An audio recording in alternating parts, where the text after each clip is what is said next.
Chers amis, ce soir j'avais envie de vous dire que nous avons tous et toutes 70 ans, mais j'ai pensé qu'à certains ou certaines ça leur ferait pas plaisir.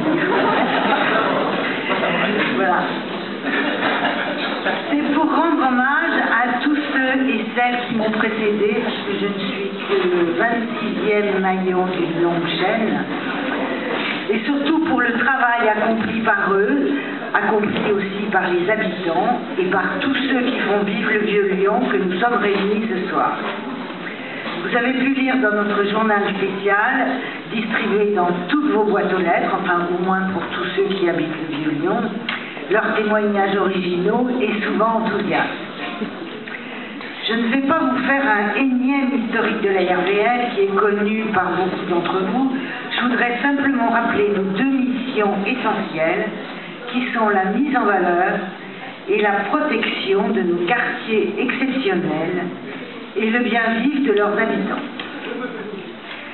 La protection est acquise depuis la loi Malraux.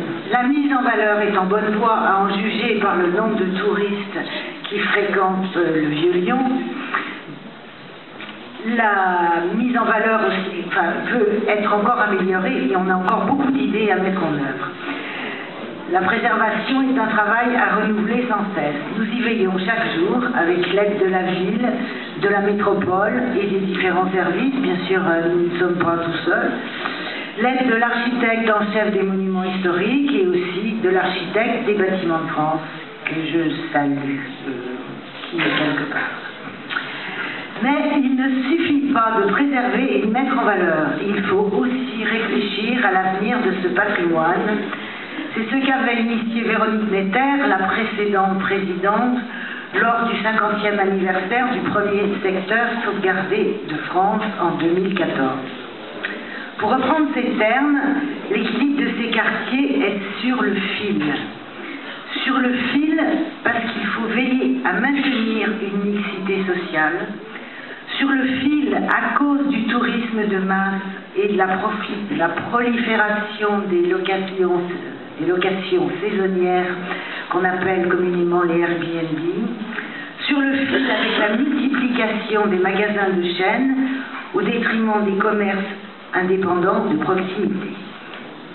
L'équilibre est l'axe qui nous a guidés pour élaborer les manifestations de notre anniversaire avec un jeu concours de 70 questions et l'exposition Le Vieux-Lyon a du talent. Ce jeu concours qui a nécessité la collaboration de 55 commerces, qui soient tous remerciés, c'est vraiment sympa.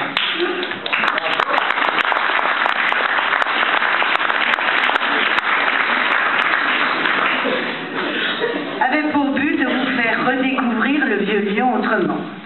Nous avons eu de nombreux retours de participants qui nous ont avoué avoir fait des découvertes, et c'est tant mieux, c'était le but.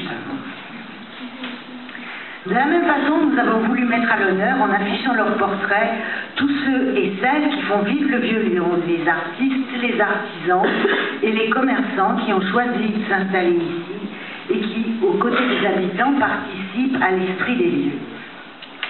Enfin, avant de terminer, il faut dire que malgré ses 70 ans, un très bel âge pour une association, la Renaissance du Vieux-Lyon est en pleine forme. J'invite à venir nous rejoindre tous ceux qui vivent ici ou qui travaillent ici, et même tous ceux d'ailleurs, amoureux du Vieux-Lyon. Nous avons des adhérents de toute la France, en Suisse et même au Canada, jeunes ou seniors, et quelle que soit leur motivation, patrimoniale ou autre, parce que tout le monde a une place à la RVL. Cette célébration n'aurait pas pu avoir lieu sans le concours d'un grand nombre de nos adhérents qui, d'une façon ou d'une autre, nous ont aidés. Plus de 115 bénévoles ou donateurs. Alors là, vous nous avez fait un plaisir énorme. 115 personnes ont contribué à faire cette animation.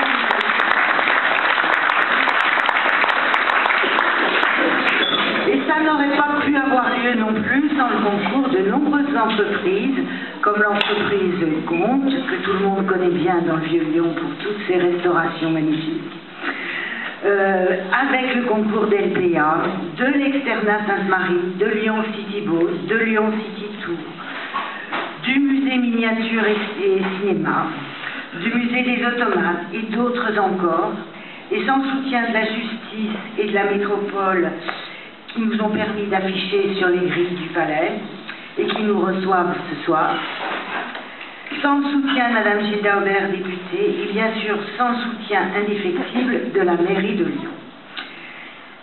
Soyez-en tous remerciés bien sincèrement. Vive la RVL et vive le vieux Lyon.